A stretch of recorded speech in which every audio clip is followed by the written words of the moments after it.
Assalamualaikum warahmatullahi wabarakatuh. Perkenalkan, saya Nani Guspira, mahasiswi Ilmu Keperawatan angkatan 2024 dari kelas A.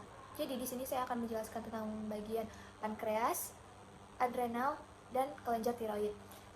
Jadi yang pertama ada pankreas. Jadi di dalam pankreas itu ada sel beta dan sel alfa.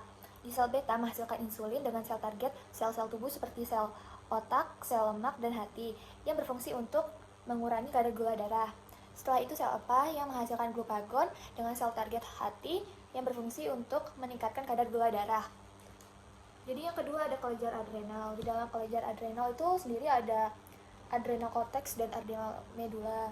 Di adrenal cortex itu terbagi menjadi tiga, yaitu kortisol, aldosteron, dan androgen. Yang pertama kortisol itu dengan sel target hati, otot, dan lemak yang berfungsi untuk mengelola stres.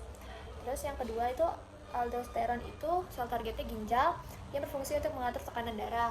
Dan yang terakhir itu ada androgen dengan sel target otot, tulang, dan jaringan reproduksi yang berfungsi untuk perkembangan sistem reproduksi. Setelah itu di adrenal medula terdapat dua hormon, yaitu hormon adrenalin dan non-adrenalin. Di hormon adrenalin itu dengan sel target sel hati, dan sel otot di paru-paru yang berfungsi untuk mengendalikan respon tubuh terhadap stres. Setelah itu hormon adrenalin dengan sel target sel otot polos dan otot rangka yang berfungsi untuk mengaktifkan otak dan tubuh mengendalikan reaksi tubuh. Dan yang terakhir adalah kelenjar tiroid.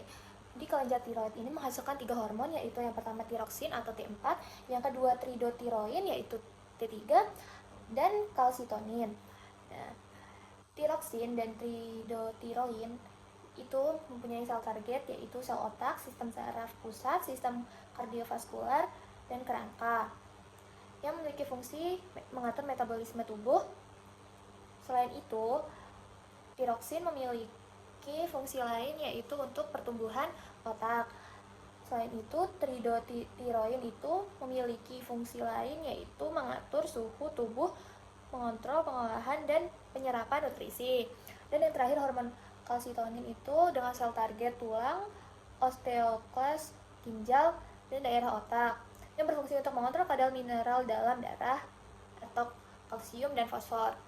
Terima kasih, itu dia penjelasan dari saya. Mohon maaf bila ada kesalahan kata. Wassalamualaikum warahmatullahi wabarakatuh.